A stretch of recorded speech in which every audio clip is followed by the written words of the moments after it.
సత్యసాయి జిల్లా హిందూపూర్ నియోజకవర్గంలో ఈ రోజున వైఎస్ఆర్ కాంగ్రెస్ పార్టీ కార్యాలయంపై చాలా దారుణంగా దాడులు జరిగిన విషయం మీ అందరికి తెలిసే ఉంటుంది. ఇప్పటికి ఒక్క విషయం అర్థం కావట్లేదు.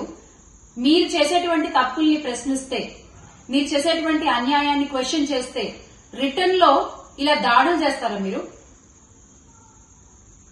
నందమూరి బాలకృష్ణ గారు గౌరవ ఎమ్మెల్యేగా ఉన్నారు అక్కడ హిందూపూర్ లో. మరి ఆయన అనుచరులు ఈ రోజున పార్టీ కార్యాలయంపై అక్కడ వైఎస్ఆర్సీపీ హిందూపూర్ ఇన్ఛార్జ్ గా ఉన్న దీపికా రెడ్డి గారు లేని సమయం చూసుకుని కార్యాలయంపై దాడి చేసి అక్కడ అద్దాలు పగలగొట్టి, టేబుల్ పగలగొట్టి, అక్కడ పనిచేసే ఒక అతనికి తలకి ఎంత పెద్ద గాయమైంది.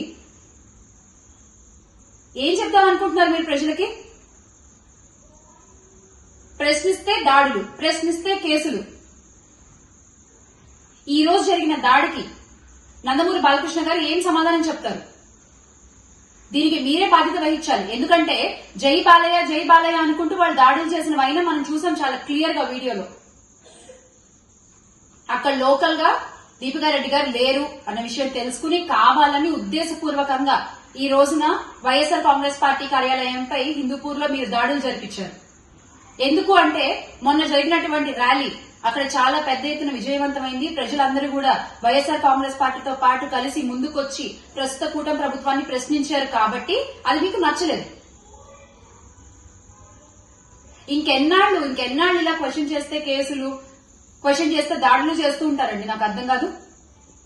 కూటమి ప్రభుత్వంలో ఉండేటువంటి నాయకులు మీ సాఫ్ట్వేర్ ని అప్డేట్ చేసుకునే టైం వచ్చింది. Please update your software.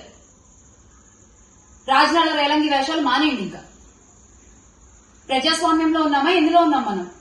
ఒక అన్యాయం జరిగింది, ఒక తప్పు మీరు చేస్తున్నారు, దాన్ని క్వశ్చన్ చేస్తూ మా పార్టీ అధినేత పిలుపు మేరకు అన్ని నియోజకవర్గాల్లోనూ ర్యాలీలు చేశాము. అన్ని నియోజకవర్గాల్లో జరిగిన ర్యాలీలు కూడా విజయవంతంగా ప్రజా సమ్మతంతో, ప్రజాభిమానంతో గ్రాండ్ సక్సెస్ అయ్యాయి. దానికి మీరు కడుపు మండి ఈ రోజున నియోజకవర్గంలో ఇన్ఛార్జ్ లేని టైం చూసి మీరు పార్టీ కార్యాలయంపై దాడి చేస్తారా? అంటే వెనకాల చూసుకునే వాళ్ళు ఉన్నారు కదా, కొండంత అండగా ఉన్నారు కదా అని ధైర్యమా? ఎవరున్నా, ఎంత పెద్దవాళ్లున్నా మీ అందరికీ తెలిసే ఉంటుంది, ప్రజల ముందు అందరం చిన్నవాళ్ళం.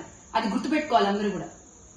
ఈ రోజున వైఎస్ఆర్ కాంగ్రెస్ పార్టీ కార్యకర్తలు రోడ్లపైకి వచ్చి మీ మీద దాడులు చేస్తే మా నాయకుడు మాకు నేర్పించలేదు, మా అధినాయకుడు నడిచే బాట అది కాదు. దయచేసి మా మౌనాన్ని, మా సహనాన్ని చేతకానితనం అని మాత్రం అనుకోవద్దు. దీనికి నందమూరి బాలకృష్ణ గారు గౌరవ ఎమ్మెల్యేగా హిందూపూర్ నియోజకవర్గానికి ఆయన ఉన్నారు కాబట్టి ఇది మీ పేరు మీద మీ అనుచరులు చేసింది కూడా ప్రజలందరూ చూశారు కాబట్టి దీనికి నందమూరి బాలకృష్ణ గారు ఏం సమాధానం చెప్తారో చెప్పి తీరాలి. We demand an answer from Balakrishna గారు.